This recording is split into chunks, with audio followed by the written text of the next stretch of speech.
We got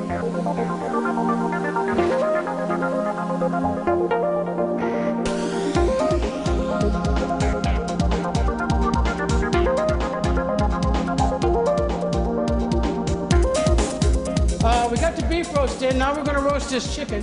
Again, your same procedures are: make sure oven is on, make sure you got your pan, you got a rack in your pan so the chicken stays elevated within your pan. Now if you got more than one chicken, make sure you got a little space between them. A little bit of bigger pan is what you're going to need. So okay, let's season this chicken. Okay, a little salt, a little pepper. Grab the wrong one, we'll go back and we'll grab the salt again here.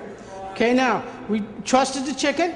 That goes go in a pan just like that, nice and neat. Now we don't have to sear this because remember, chicken's going to be well done. So by the time it gets well done, in terms of the degree of doneness, it's going to have a nice brown to it. Okay, let's put this in the oven and get this cooking. Okay, this chicken's been in about 40 minutes. So what I'm going to do is check it to see where we're at in terms of doneness. So I'm going to bring this up out of here. And I'm going to check the juices very quick instead of a thermometer because I don't want to probe it. Juice is still coming out red. So we do need another 20 minutes, maybe 25 minutes on it, and it should be done. Juices are a sign that it is not done. They're still red. They should come out clear. Not red. Okay, this chicken should be done, gang. Let's take a look at this. I'll bring it out here. Now, like I showed you before, there's two ways of determining what's done. I like to take it and tip it up to see if the juices come clear. Perfect. You know, just like a Judge Judy. Perfect. Okay? Then what we're going to do, we can also take a thermometer. When you're taking a thermometer on chicken, you want to go into the thigh area close to bone. And when you get a thigh area close to bone, you want to watch that thermometer come up, which does take a couple minutes. Couple seconds. These are a little faster than that. So we are right on the money here in terms of degrees, 160 degrees, so we're good to go. Now what we're going to do with this is a roast. We talked about carryover cooking and roasting. What we got to do is let this sit a little bit.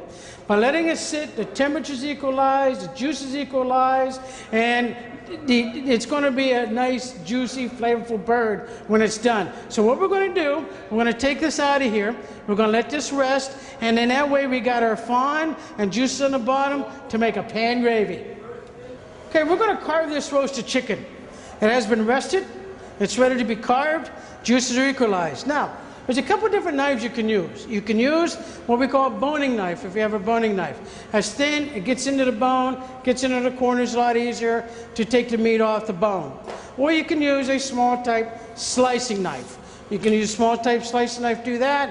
One a little smaller, one a little bigger. Depends on what you're comfortable with. You could always use the French knife also, the chef's knife. But that's a little bit bigger and bulkier to use. I prefer to go a little smaller, so I'm going to use the boning knife on this. First thing I'm going to do is take the string off. Of course, we don't want that string on there. It did its purpose, holding that chicken nice and even, making it nice and uniform, juices in it, and we're ready to go. So we'll put that string over here. Now, in order to cut the chicken, what we're going to do, first we're going to take the legs and thighs off. So by taking the legs and thighs off, we're going to go down and we're going to cut that skin on both sides. I'm going to show you on this side. I'm going to do this side same as this side over here. And when I take that leg and thigh, what I'm going to do, you got the tailbone up here. Okay, so make sure you get right on the outside of that tailbone to be able to take them legs and thighs off. So I'm going to take this one off first. I just wanted to show you over here. And you can see it rested, what, a good half an hour, maybe 40 minutes, and look at the steam coming out of there. It's beautiful, nice and hot, and it's ready to go. So I'm going to go on the inside of the tailbone, and I'm going to take this down so I can cut that skin, and I'll show you on this side. Take it on that side of the tailbone. Make sure you get that skin cut.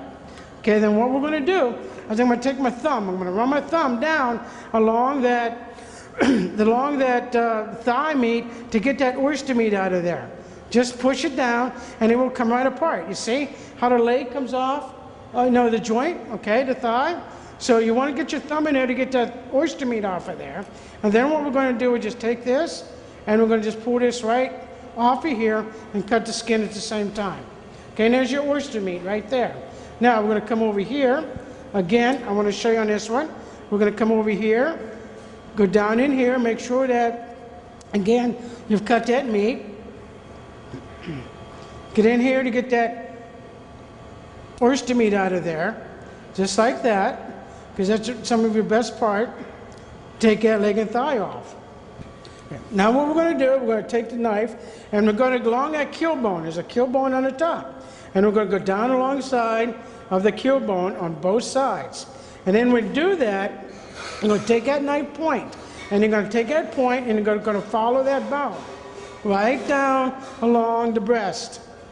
Now make sure that when you do that, you go underneath the wishbone. The wishbone is right here in the front, okay? Right here. So you want to take that knife and work underneath the wishbone to get all your meat out of there.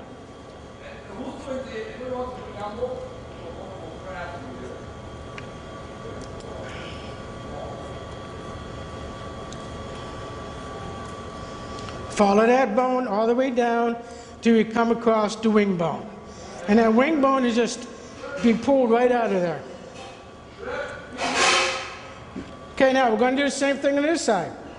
Again, make sure you get your knife point underneath that wishbone to get all the meat you can out of there. Again, take that point of that knife and just follow that breastbone going down that chicken. And you can pull it back a little bit as you go so that it comes right off the bone as you cut it.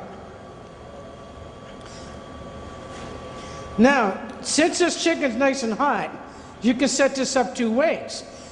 You can set this up right to a pan. Okay, when that wing come off, that's okay.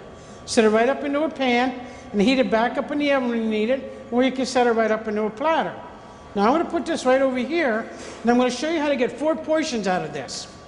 You get 4 out of the breast and 4 pieces out of the leg and thigh. To do the leg and thigh, what you do is just pick it up and go right down and separate the 2. A little bit of an angle, separate the 2. And what I like to do is to take the leg and to make it a little cleaner looking, take a bigger knife, take the knuckles off.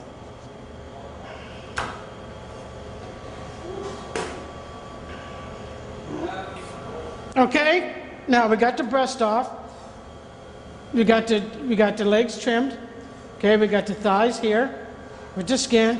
Now, if you see the wing going up alongside the breast, what you want to do, you want to cut alongside that wing because this side is much thicker than this side, and that's going to even out your portions. So you have the same amount of portion.